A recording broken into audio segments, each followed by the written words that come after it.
The phone call came like a punch to the stomach.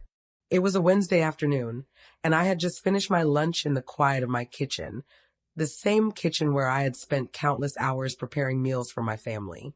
The same kitchen where I had put together birthday cakes, packed lunches, and washed the dishes late into the night. I was used to the hum of the house, the soft clatter of the dishwasher, the distant murmur of the TV from the living room. I didn't expect the words that came out of my daughter's mouth. Words that would shatter everything I thought I knew about her, about our relationship, and about myself. Mom, you're just too much. I don't want my friends to feel awkward when they come over. You make everything intense. The sentence lingered in the air long after the call ended. I stared at my phone, my thumb frozen over the screen, as if I could somehow erase the words. My heart raced and my stomach turned. I wasn't sure if I wanted to cry, scream, or just retreat into silence. What did it even mean to be too much? I had always given everything for her. Every moment of my life had been dedicated to her and her father. I had sacrificed my dreams, my needs, everything for the family. And now, in one cold statement, I was being told I was too much. I had spent decades of my life as the woman who held everything together. It was me who stayed up late, making sure the bills were paid.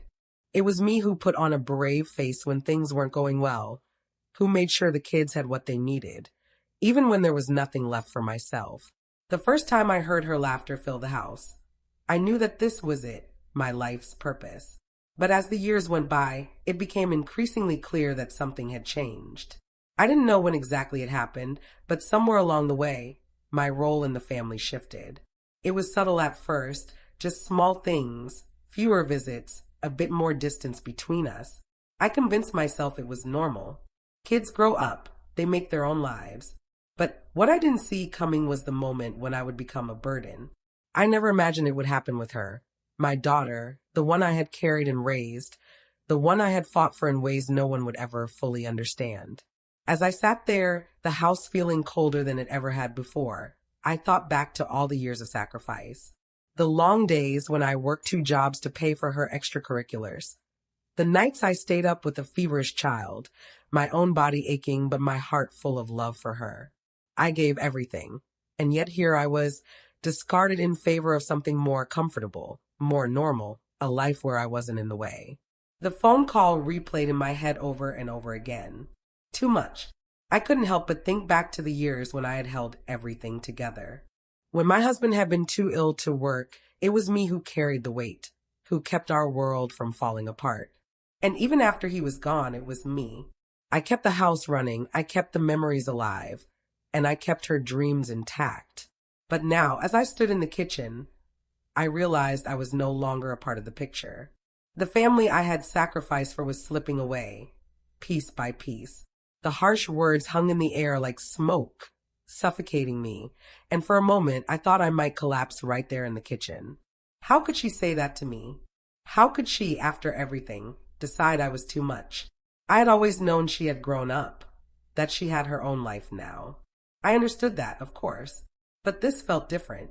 This felt like a rejection not just of who I was, but of everything I had ever been to her. And then, almost as if by instinct, something within me began to shift. I could feel the quiet stirrings of a decision, one I had never imagined making, one that would forever change the course of my life. The vacation house. I remember the first time we bought it. It was supposed to be our family's place, our sanctuary, the dream home that would hold our memories for years to come. A place where we could escape the stresses of everyday life and be together. I had poured my heart into that house, every dollar and every moment spent turning it into a home. I never once questioned whether it was worth it because I believed in the idea of family. I believed that the sacrifices would pay off, that we would always have a place to come together, to share stories, to laugh and love. But as the years passed, it became clear that the house wasn't the home I imagined. My daughter's friends were more important. My role as a mother, as a caretaker, was no longer celebrated, but ignored.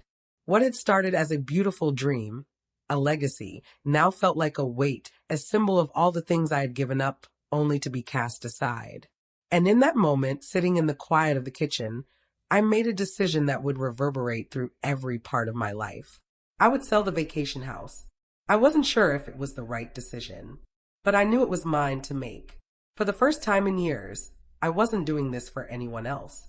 I wasn't sacrificing myself to hold a family together that didn't see me. I wasn't going to let my daughter's words define me. I was going to take control. As I stared out the window at the yard, the soft rustling of leaves in the breeze, I could feel a quiet power beginning to rise within me.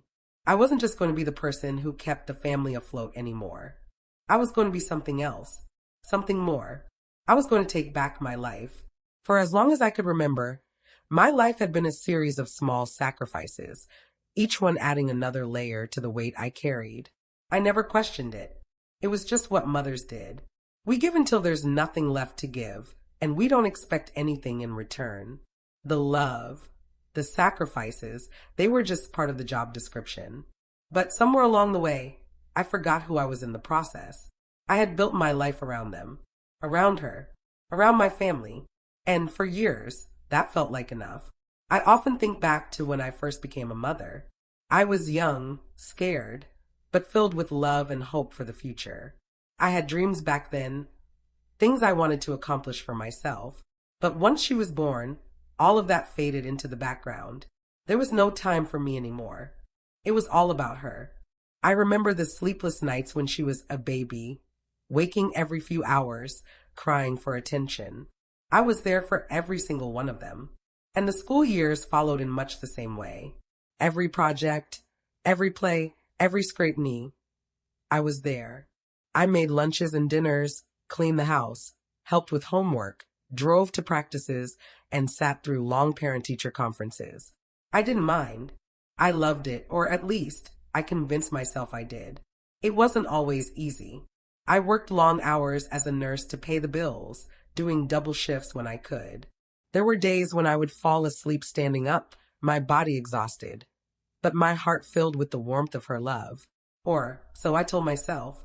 Her father was ill for years before he passed away, and that was when everything shifted. When he was diagnosed, I did everything. I worked even more. I took care of him.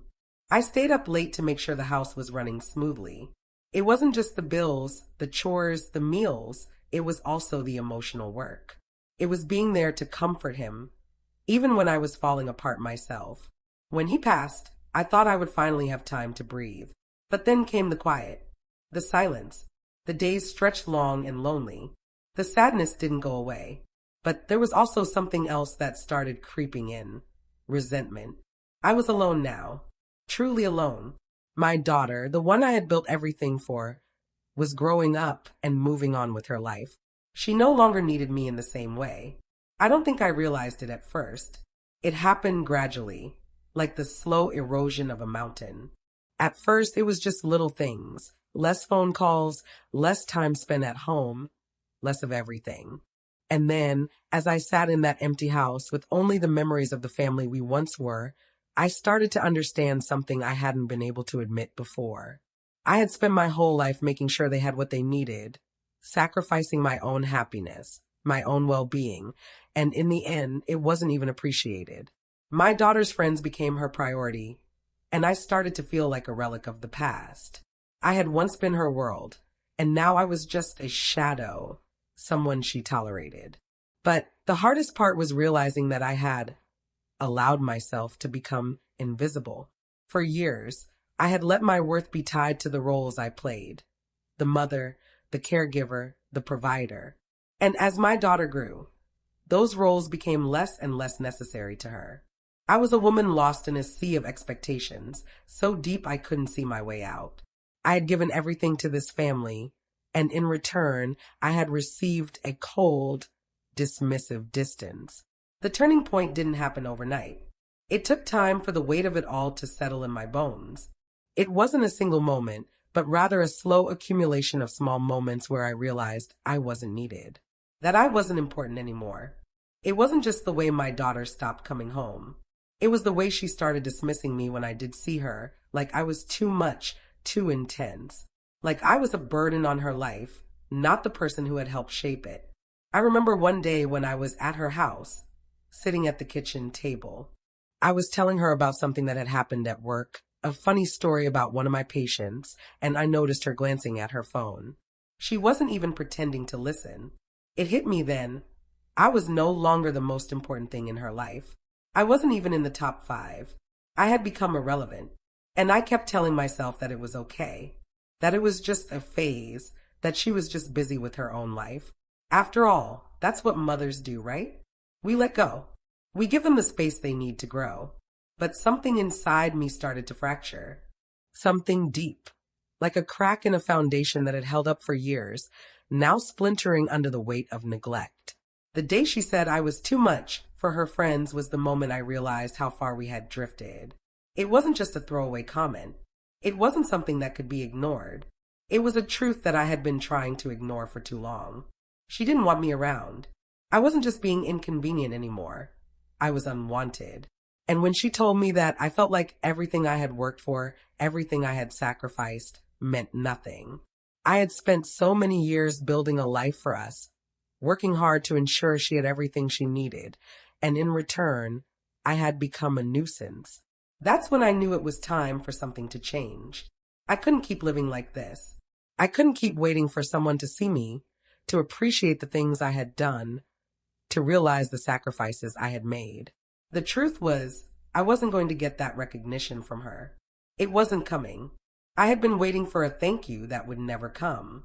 I remember the first time we set foot in the vacation house. It felt like a dream come true. We had been living in a small, cramped home for years. I had scrimped and saved, worked endless overtime shifts at the hospital, always with the hope that one day we'd have a place to escape to, a place where we could breathe, where we could be a family without the stresses of daily life. The house wasn't much at first. It was a little worn, a little outdated, but I could see its potential. I could already imagine the family dinners we'd have around the big wooden table in the dining room, the summer afternoons spent on the porch, the smell of the ocean air and fresh pine trees in the breeze. When we finally closed on the house, I felt a rush of pride. We did it. We had our getaway. We could finally leave behind the smallness of our lives and live a little larger, even if just for a weekend. But what I didn't realize then was that this house, this symbol of everything I had worked for, would eventually come to represent something else entirely, a place where my dreams began to die slowly, suffocated by the growing distance between us. The vacation house was supposed to be the place where we could reconnect, where we would all feel the comfort of family. I imagined us spending holidays there, gathering together for Christmas, celebrating birthdays, making memories. I wanted to make it a sanctuary. But the truth was, the more I gave to that house, the more I lost touch with the family I had built it for. I poured money into it every year. The roof needed repairs, the garden needed tending, and the furniture had to be replaced as time wore it down. Every penny I saved went into this house, thinking that it was worth it, that this would be our legacy, our special place. But somewhere along the line, the vacation house became just another thing that I did for them. Another thing that would keep me busy. Another sacrifice to add to the list. My daughter's visits to the house grew less frequent. She had friends now, and I understood that.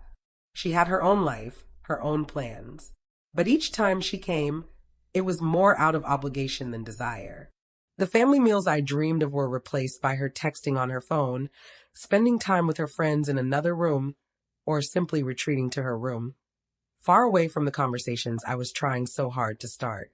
It became clear that the house was no longer a place for family, but a symbol of my failure to hold it all together. The weekends at the house, once filled with laughter and games, grew quieter. I was alone more often than not, sitting on the deck, watching the sunset alone, my thoughts swirling as the world outside seemed to move on without me. Then one fateful weekend, I saw something that shook me to my core. I had just finished cleaning up after a dinner, the plates still piled high in the sink, when I heard voices from outside.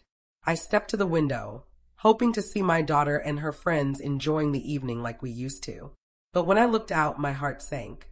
There they were, sitting by the fire pit, laughing, telling stories, but they weren't looking at me.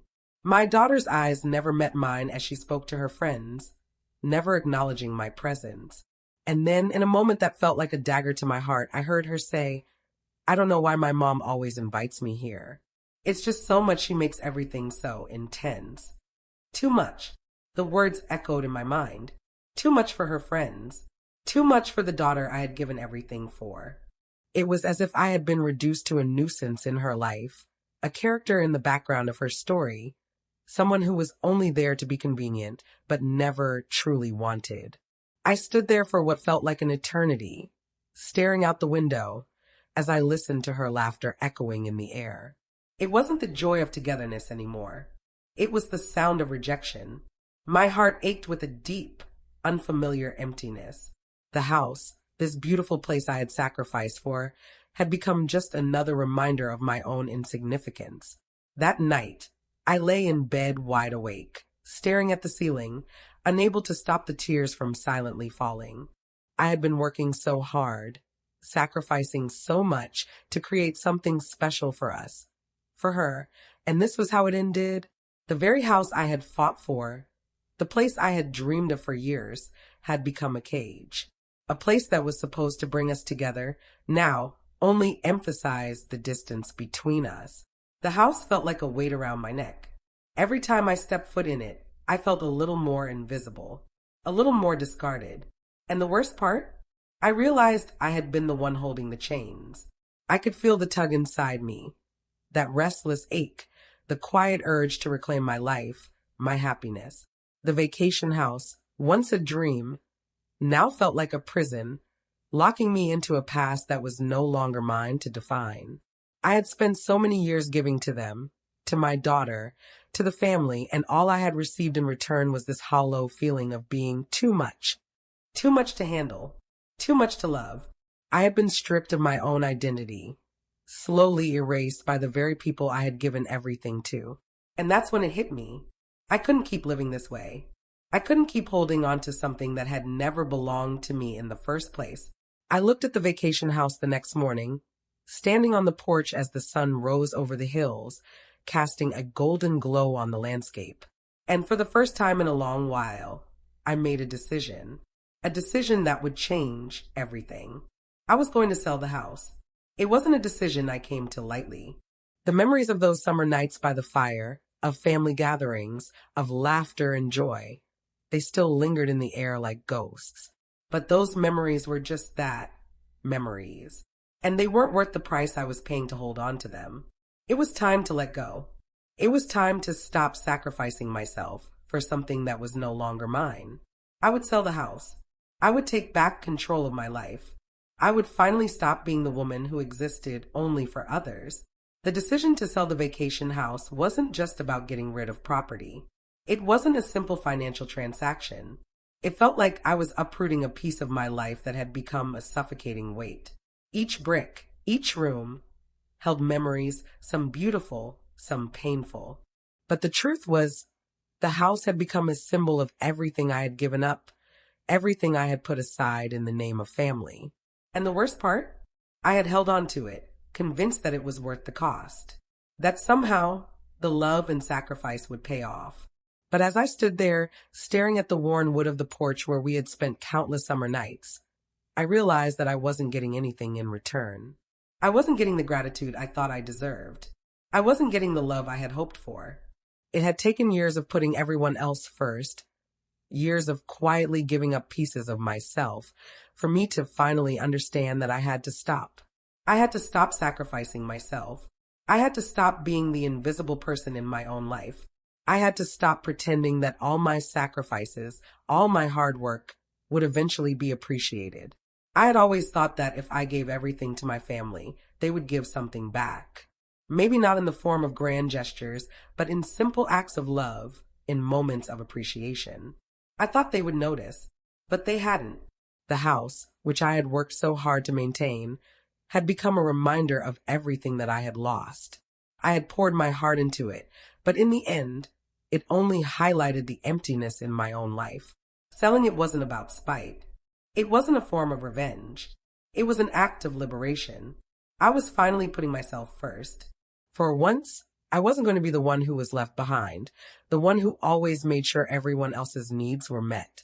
I wasn't going to be the one who bent over backwards to make others feel comfortable. while losing myself in the process. I had spent years being the constant in my daughter's life, the one who always had her back, who took care of everything so she wouldn't have to worry. I had given up so much, put aside so many of my own dreams, so she could have the life I thought she deserved. But in doing so, I had forgotten something important, my own life. As I sat down that night, going through the paperwork, considering the logistics of selling the house, I was filled with a strange sense of peace. I didn't feel regret. I didn't feel guilt. I felt something I hadn't felt in years: freedom. For the first time in so long, I wasn't doing something for someone else. I wasn't sacrificing. I was taking control. The process of selling the house was overwhelming at first. The paperwork, the meetings with real estate agents, the endless calls to get everything in order. But there was something deeply satisfying in each step I took. Each signature, each decision to let go of a part of my past was a small victory. In those weeks, I felt like I was shedding skin, like I was finally stepping into the woman I had always been, but had lost along the way. I didn't need to cling to a place or a memory to define who I was. I had lived my life for others for so long that I had forgotten what it meant to live for myself. But now, as the house slowly became a distant memory, I started to remember. I took long walks by the lake near my house. I spent afternoons at the bookstore, wandering through the aisles without a care in the world. I visited old friends I hadn't spoken to in years. The world was opening up to me, and for the first time in so long, I was able to breathe. I was no longer just the mother, the caretaker, the one who gave and gave and gave. I was Margaret, and I was finally starting to reclaim myself. One afternoon, I sat in the backyard with a glass of iced tea, watching the birds flutter around the garden. The sun was warm on my face, but the air was cool with the promise of autumn. It was peaceful. And as I sat there, I realized that this was what it felt like to have a life of my own. It wasn't about a house or a family or anyone else. It was just me. And for the first time in a long time, that was enough. A week later, I got a call from the real estate agent. The house had sold. The deal had been finalized, and the paperwork was done. I felt a momentary rush of excitement, a sense of finality, but it wasn't the joy I expected. It wasn't a victory dance or a celebratory shout. It was a quiet, contented sigh. I had done it, and that was enough. There was no grand applause, no crowd cheering me on, but there was something better: peace. I had let go of the house, but more importantly, I had let go of the version of myself that existed only for others. I was no longer defined by my sacrifices. I was no longer just a background character in the lives of those I loved. I was ready to step into my own story. I thought about my daughter during those weeks and the way she had treated me. Her words about me being too much still stung, but they no longer controlled me. They were just words, empty words that didn't matter in the grand scheme of things. I wasn't going to keep living my life based on other people's perceptions of me. I had to stop trying to fit into a mold that wasn't meant for me. And so, I made another decision. I wasn't going to wait for anyone to see me. I wasn't going to beg for respect or love. If it came, it came. But I wasn't going to sacrifice myself anymore. Not for my daughter, not for anyone. The next time I saw her, I wouldn't be the same woman. I had finally found my voice, and I wasn't going to let her or anyone else diminish it again. If she wanted to be a part of my life, she would have to meet me where I was. I wasn't going to chase after her, not anymore. I wasn't going to be the one who always made the effort, always gave more than I got. I would let her come to me if she wanted to, but I wasn't going to keep putting myself last. The days following the sale of the vacation house were a mix of quiet satisfaction and heavy anticipation. It was as if I had opened a door to a new chapter, but I couldn't quite see the other side yet. I knew I had done something monumental for myself, but it still felt surreal. The house was gone, the past was behind me, and for the first time in a long time, I felt like I was truly standing on my own. But, of course, things didn't stay peaceful for long. I expected a reaction, even though I wasn't sure what kind. It was hard to predict how my family would respond to my decision. My daughter, especially. She had been the one who had so casually dismissed me, who had told me I was too much for her friends. I had already braced myself for the fallout. but nothing could have prepared me for the guilt and shock that hit me when I saw her face after I told her. It was a Saturday morning when I finally decided to tell her. The house had been sold, the papers signed, the money in my bank account.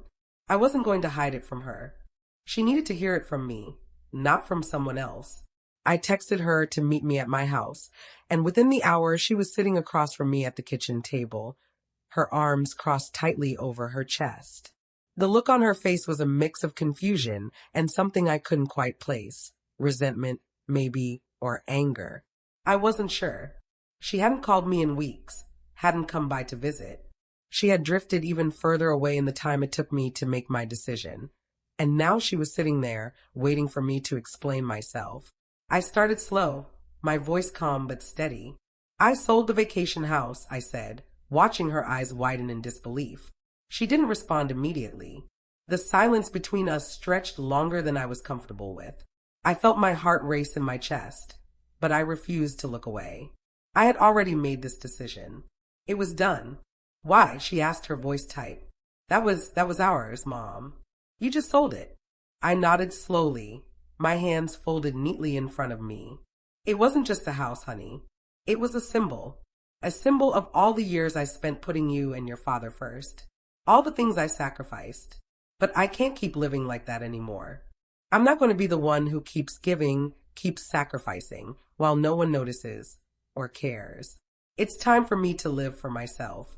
Her eyes narrowed, and I saw the walls go up around her. I could feel the tension in the room, thick and suffocating. So that's it? You just give up on us? On the family? She shot back. I shook my head, trying to stay calm, trying to keep my voice steady. No, I'm not giving up on you. But I've been invisible for too long. It's time for me to be seen. And I'm not going to keep pretending that I'm okay with being the one who's always last. I've given enough of myself. The words hit her hard. I could see it in her face, the hurt, the confusion. It was clear she didn't understand. How could she? She hadn't seen the years of sacrifice, the countless moments when I had put myself aside to make sure she had everything she needed. She had been so caught up in her own life that she hadn't noticed that I had lost mine. I don't understand, Mom, she said quietly, her voice softer now. I don't know why you're doing this. We always had the house. It was always part of our life. It was part of your life, not mine, I said gently, my heart aching at the truth of it. You were busy with your friends, with your life. I became the one who was just there. I spent so much time taking care of you, taking care of everything, and I lost who I was in the process. I can't keep doing that. I don't want to be invisible anymore.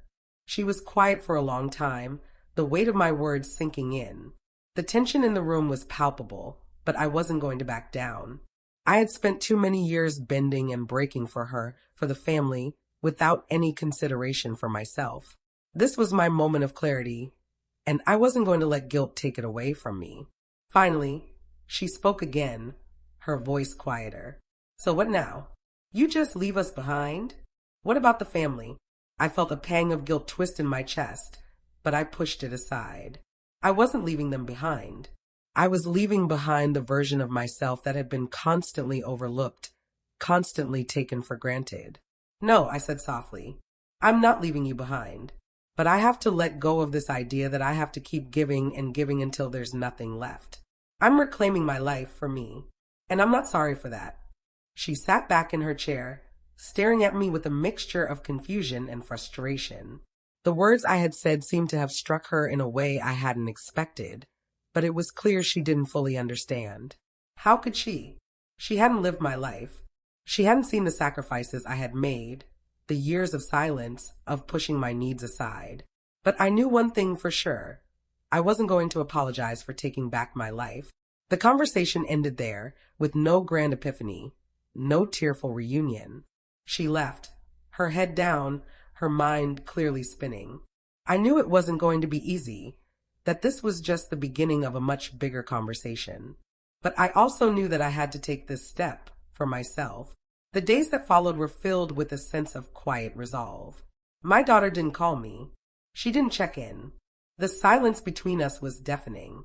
I knew that she was angry, hurt, and confused, but I couldn't continue to live my life trying to please everyone else. Her father's absence had already left a hole in my heart. I had spent years trying to make up for his absence, trying to be both mother and father to her, trying to do it all. But now I realized I couldn't keep trying to fix things that were mine to fix. I couldn't keep giving pieces of myself away until there was nothing left to give. And so I waited. I waited for her to come to me.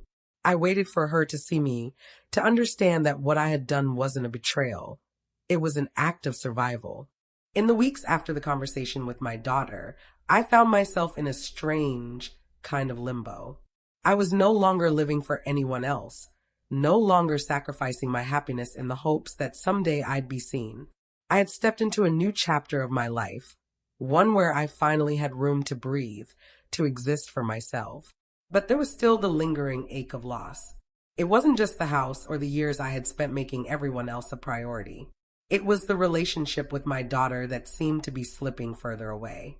The silence between us became more pronounced, almost suffocating at times.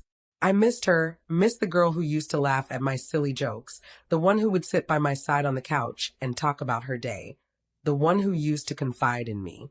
But now she barely acknowledged me, and when she did, it was through the cold lens of someone who felt distant, someone who didn't understand the choices I had made. I could have pushed harder, demanded answers, forced an apology, but something in me resisted. I was tired of chasing after people who didn't want to be found. I had spent too many years doing that. I had spent too many years bending myself into shapes I wasn't meant to fit. For once, I was going to let go.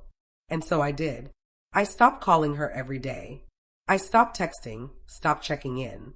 It felt strange at first, this new silence, but it was also liberating. I wasn't waiting for her anymore. I wasn't waiting for anyone. I began to take better care of myself, not just physically, but emotionally. I spent more time alone, yes, but in a way that felt empowering, not isolating. I went on long walks in the park, just to clear my head. I started going to a yoga class in the evenings, something I had always wanted to do, but never had the time for. I even took up painting again. It wasn't something I had done in years. I used to paint when I was younger, before life became too busy. And it wasn't the kind of painting that would win awards or get hung in galleries. It was just for me. It was my way of reconnecting with the person I had buried for so long. The first painting I did was of the lake near my home. The water shimmered under the setting sun, reflecting 1,000 shades of gold and pink. It felt like a metaphor for my life, the calm surface hiding the deep, ever-changing emotions beneath. For so long, I had hidden my true self beneath the surface, afraid to show the vulnerability that lay underneath. But now I was learning to embrace it. Each brushstroke felt like a small act of rebellion. I was painting for no one but myself. There was no expectation, no obligation. I was creating something that was mine, something that no one could take away from me. As the weeks turned into months, I found myself slowly healing. It wasn't a sudden transformation. It wasn't a grand moment of enlightenment. It was a quiet shift, a gradual change in the way I saw myself and the way I moved through the world. I started to feel lighter. I started to feel more like the woman I used to be before I became consumed by my roles as mother, caretaker, and wife. I began to remember the dreams I had put on hold, the passions I had pushed aside, the parts of me that had been buried beneath years of sacrifice.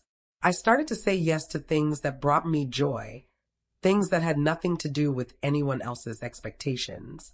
I took a weekend trip to a small coastal town just to explore and clear my mind. I met a woman there, an artist who ran a small gallery, and we struck up a conversation. She was kind, open, and saw something in me that I hadn't seen in myself for years, a spark of creativity.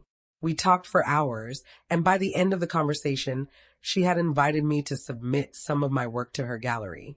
It was a simple offer, but it felt like a lifeline. For the first time in years, someone was seeing me, not as a mother, not as a wife, but as me. It was a small step, but it was a step towards something I had almost forgotten, myself. Back home, I started to take more risks. I joined a local book club, signed up for a cooking class, and even began volunteering at a shelter for women in need. I was finally building a life that was mine. I was no longer waiting for anyone to tell me I was worth it. I was proving it to myself. But there was still the nagging ache of my daughter. I missed her terribly. I missed the version of her that had once needed me, the one who had trusted me with her heart. I wondered if she missed me too, but I wasn't going to be the one to reach out this time. I had already done enough of that. She needed to find her way back to me on her own terms. And if she didn't, I had to accept that. One day, as I was out walking in the park, I saw a familiar face across the street. It was my daughter, standing by the coffee shop, her hands shoved in the pockets of her jacket. My heart skipped a beat. She looked older, more mature. There was something about her posture, something different, as if she was no longer the girl who had distanced herself from me, but a woman who had grown and changed, maybe even realized the things she had lost along the way. I hesitated for a moment, unsure whether to approach her or just keep walking. But something inside me urged me to move toward her, slowly. I wasn't chasing her anymore. I wasn't desperate for her attention. But I had learned enough in the past few months to understand that love doesn't always mean holding on tight. It sometimes means letting go and trusting that people will come back to you when they are ready. I crossed the street, my heart pounding in my chest, but this time with something new, a quiet confidence. I was no longer the person who had sacrificed everything. I was no longer invisible. I had found my way back to myself, and I wasn't afraid to stand tall, even if she didn't see me in the way I had hoped. When she saw me, her expression softened. She looked like she was about to say something, but instead, she just stood there, the weight of the moment hanging between us. "I'm sorry," she said quietly, her voice full of uncertainty. "I didn't understand what you were doing. I thought you were just leaving us behind. But I see now that you were just taking care of yourself. I should have seen that. I didn't say anything at first. I didn't need to. The apology wasn't about words. It was about something deeper, something unspoken. She wasn't the little girl who needed me to fix everything anymore. She was a woman who was starting to understand the complexity of love, the importance of setting boundaries, and the value of self-care. "I missed you," she added softly, her eyes meeting mine for the first time in what felt like forever. And in that moment, I realized that we were both healing. We were both finding our way back to each other, not out of obligation, but out of love and respect.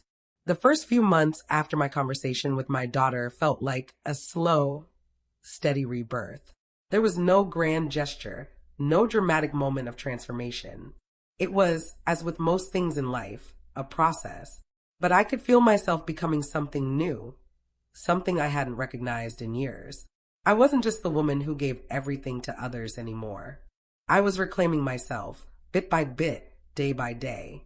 One of the most profound changes came in the form of my finances. For years, I had managed everything: our home, our bills, my daughter's college fund, and even my late husband's debts. I had done it all without complaint, even if, at times, I felt overwhelmed. I had always put everyone else's needs first, making sure they had what they needed, while quietly sacrificing my own financial independence. But once I made the decision to sell the vacation house and stop letting everyone else's priorities define me, I realized something fundamental. My financial freedom was tied to my personal freedom. I had always been good with money. I was the one who balanced the checkbook every Sunday, who made sure we lived within our means, and who put aside a little bit of savings every month, even when it wasn't easy. But I never thought of money as a tool for my own happiness. I always thought of it as something I used to serve others, to provide for my daughter, to ensure my family was taken care of. It wasn't until the vacation house was sold and the money from the sale was in my bank account that I realized how much of my own financial autonomy I had given up. The house had been a symbol of my sacrifices, yes, but it also represented a trap I had built for myself, believing that the more I gave, the more I would be valued. When the sale went through, I took a long, hard look at my financial situation.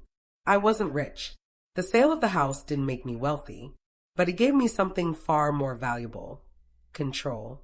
For the first time in a long time, I wasn't working to pay off someone else's dreams. I was working to build my own. I opened a new savings account, one that was just for me. It felt strange at first, setting aside money for things I wanted to do, things that had nothing to do with family obligations. But the more I did it, the more natural it felt. I started budgeting for things I enjoyed, a weekend trip here, a new set of painting supplies there. I realized that I had spent so many years thinking about what others needed that I had forgotten how to spend money on myself. It wasn't just about the money, though. It was about the mindset. I had always thought that taking care of myself financially was selfish, that it was somehow wrong to prioritize my own needs over my family's. But I learned that self-care, at its core, isn't selfish, it's necessary.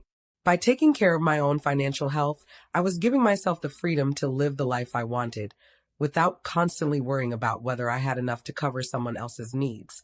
There was one moment, a few months after the sale of the house, that truly cemented this shift for me. I was sitting at my kitchen table, sipping a cup of coffee and going over my bank statements, when I realized something astonishing. For the first time in years, I wasn't in debt. I wasn't struggling to pay off bills. I wasn't worrying about whether I'd have enough to make it through the month. It wasn't just the absence of financial stress that hit me. It was the realization that I had created this new reality for myself. I had set boundaries, sold the house, and put my financial health first. I wasn't waiting for someone else to take care of me. I was doing it myself. I decided to take a trip, just for me. I had always wanted to visit the Grand Canyon, and for years it had remained nothing more than a distant dream, something I kept putting off for later. But now I had the freedom to do it. I booked a flight, reserved a hotel room, and packed my bags.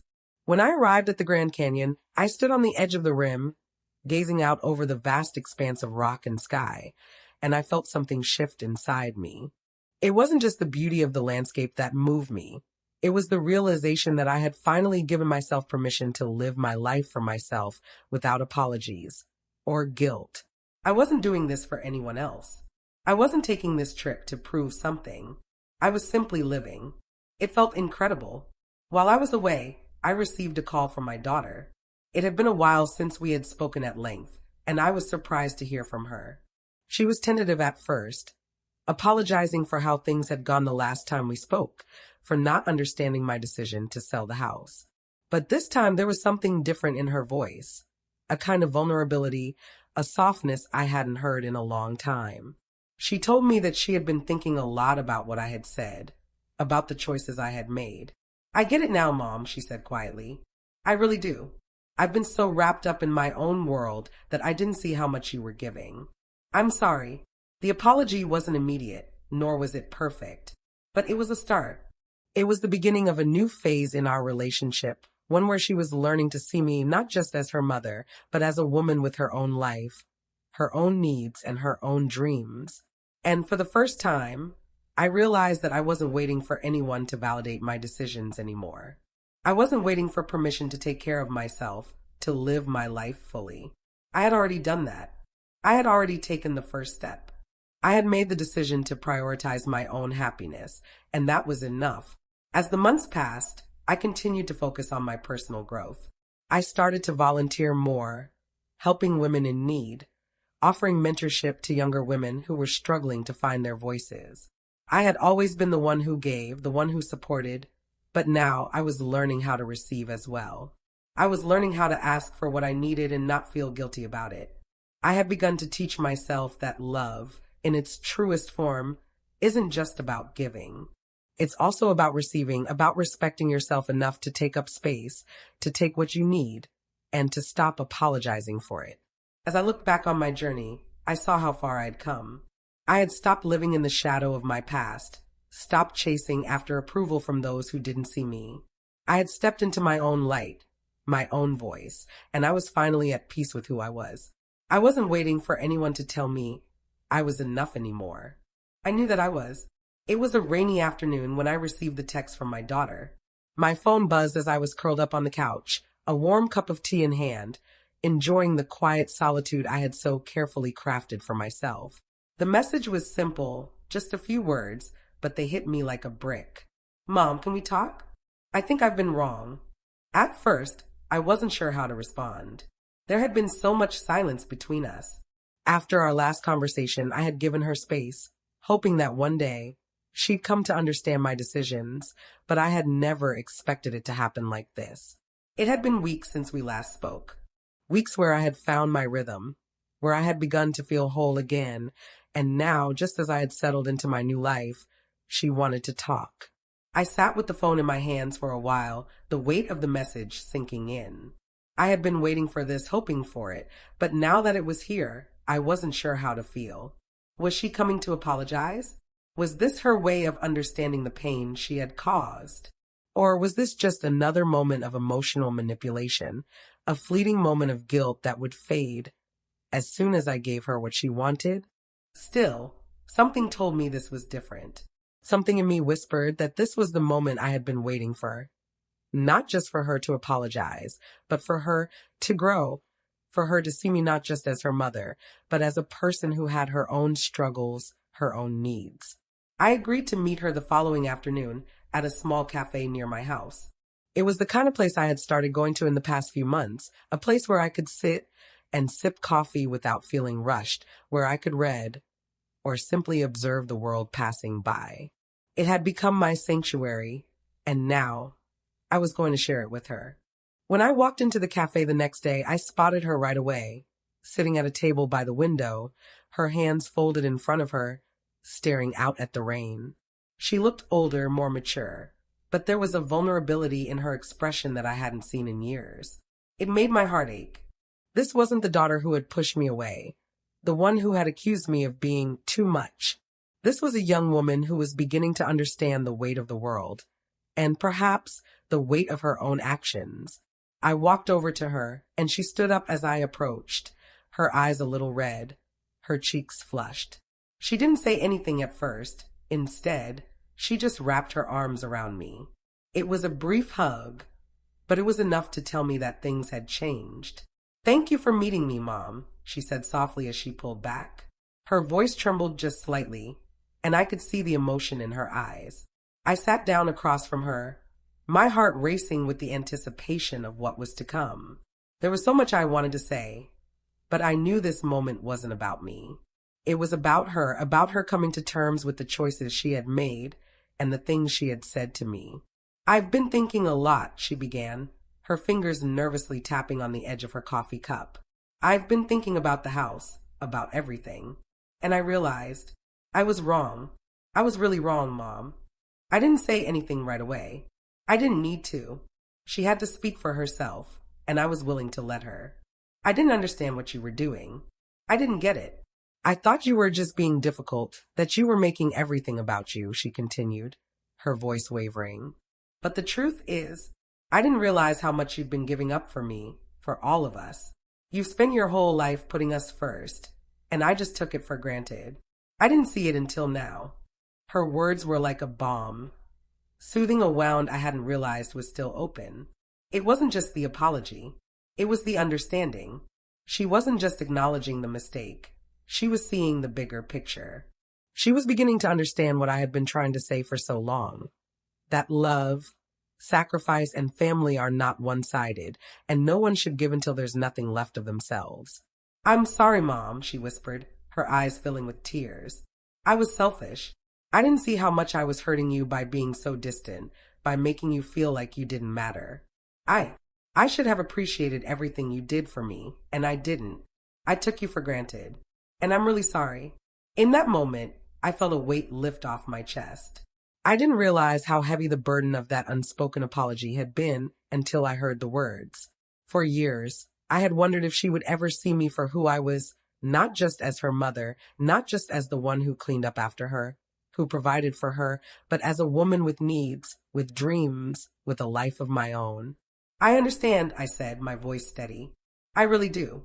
And I appreciate that you see it now. But more than anything, I want you to know that I did what I did because I loved you. It was never about me trying to control you or make you feel guilty. I just wanted you to know that you don't have to sacrifice everything to be loved. You don't have to carry the world on your shoulders. You're allowed to take care of yourself too." She nodded slowly, absorbing every word. We sat in silence for a while, sipping our drinks, the steady sound of the rain tapping against the window creating a peaceful backdrop to the conversation. Finally, after a long pause, she looked up at me, her expression more confident. "You're right, Mom. I've been thinking a lot about what you said, about how you took back control of your life. And I want to do that too. I don't want to keep living in a way that just makes me feel like I'm always trying to be someone else. I want to start living for myself, just like you've been doing." The words hit me hard in the best way. My daughter, the same girl who had once been so wrapped up in her own world that she couldn't see me, was now beginning to understand the most important lesson I had learned, that taking care of yourself is not a betrayal. It's an act of strength. "I'm proud of you," I said, my heart swelling with love. "And I'm always here for you. You don't have to do it alone." She smiled, a genuine, heartfelt smile, the first one I'd seen in months. "Thanks, Mom," she said, her voice filled with a warmth I hadn't heard in a long time. "I think we're both going to be okay." After that conversation with my daughter, I felt like a weight had been lifted from me. It wasn't just the apology or the acknowledgement, it was the realization that we had reached an understanding. We had crossed a bridge, and while it wasn't perfect, it was a start. The silence between us was broken, and in its place, there was a flicker of hope that our relationship could be rebuilt. I wasn't just a mother anymore. I was a woman who had fought for herself, a woman who had learned to say no when it mattered most. That day at the cafe was a turning point, not just for my daughter, but for me. It solidified the lesson I had been learning for months. That respect isn't something you can demand from others. It's something you give to yourself first. I had spent so many years bending to the needs of others, erasing my own desires, my own voice, just to make sure everyone around me was okay. But as I stood in that cafe, looking at my daughter and realizing how far we had both come, I understood that self-respect is the foundation of any healthy relationship, including the one with myself. Since the day I sold the vacation house, I had begun to rediscover my own voice. The first few weeks after the sale had been a whirlwind of emotions, anger, sadness, and, yes, a deep sense of relief. But slowly I started feeling something else creeping in, empowerment. For the first time in years, I was living for me.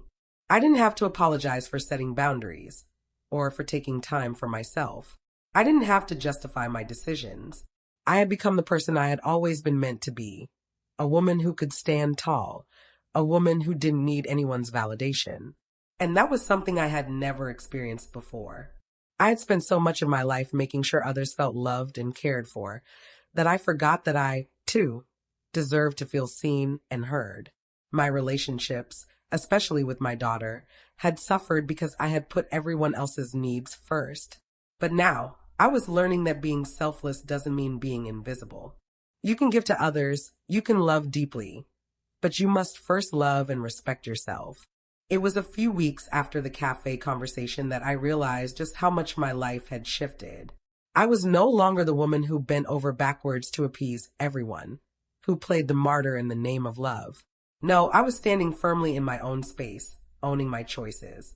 It felt strange, but also right. There were moments when I caught myself smiling for no reason at all.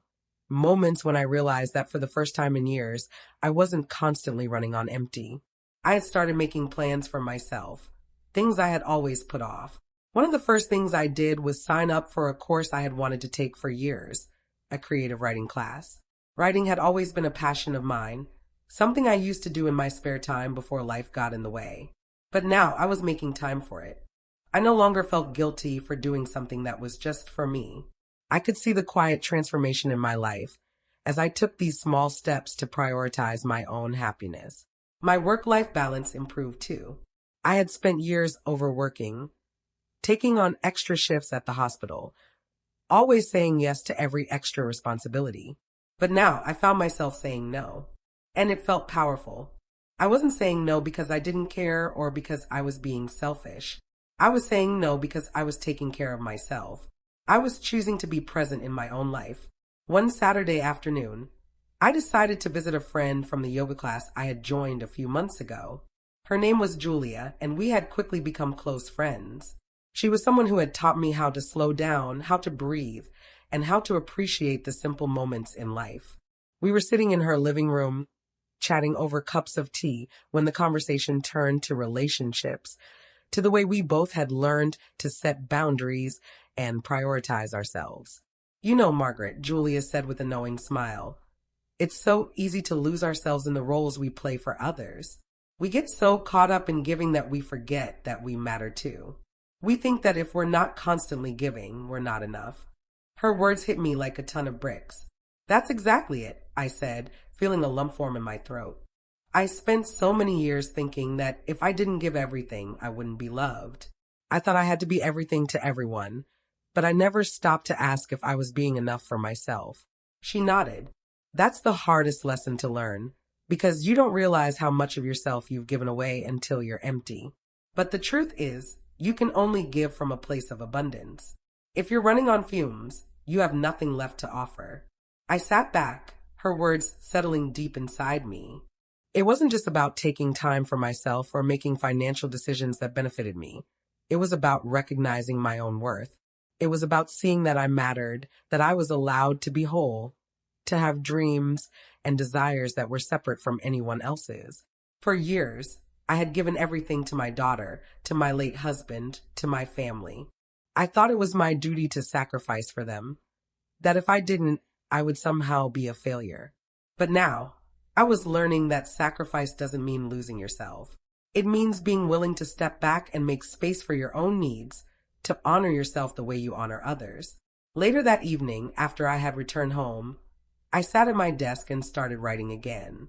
The words came easily, almost as if they had been waiting for me to give myself permission to express them. I wrote about the journey I had been on, about the struggles, the sacrifices, the pain, and most importantly, about the strength I had discovered within myself. I realized that by choosing to respect myself, I had opened up a whole new world of possibilities. I had learned that I didn't need to rely on external validation to know I was enough.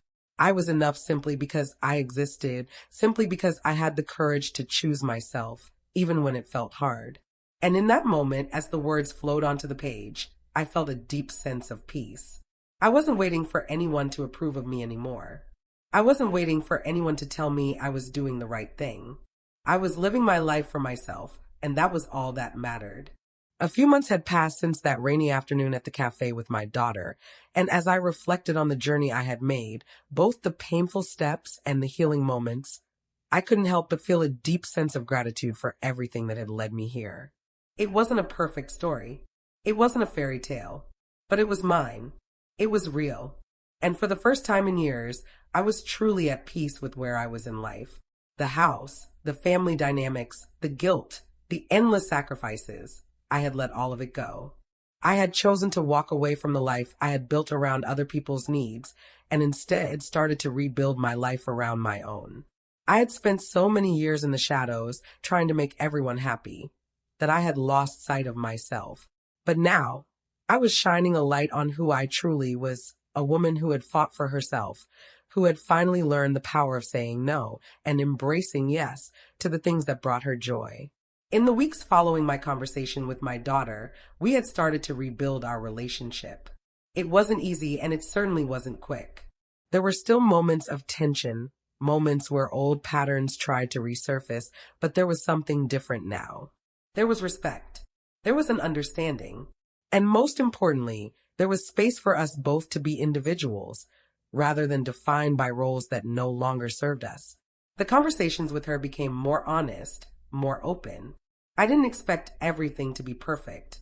Relationships, especially those that have been fractured, take time to heal. But I wasn't rushing it anymore. I had learned that true love, true connection, comes from mutual respect, from understanding each other's needs, and from being willing to let go of the things that weigh you down. I had also realized that while I had been waiting for others to acknowledge me, to validate my worth, I had neglected one very important truth. I had the power to validate myself. I didn't need anyone to tell me I was enough. I knew I was enough. I stood in front of the mirror one morning, looking at the woman staring back at me. She was different than the woman I had been a year ago. She had wrinkles now, lines that spoke of years of laughter, heartache, and love. Her hair was graying at the temples, and there were marks of time on her face, but those marks didn't tell a story of weakness. They told a story of strength, of resilience, of someone who had weathered storms and had come out the other side, still standing, still breathing, still living. And for the first time in my life, I didn't mind the way she looked. I didn't wish for her to be younger, thinner, or prettier. I simply accepted her, flaws and all, because she was me, and I was enough. I had always wanted to travel more, to explore the world, but there had always been something holding me back.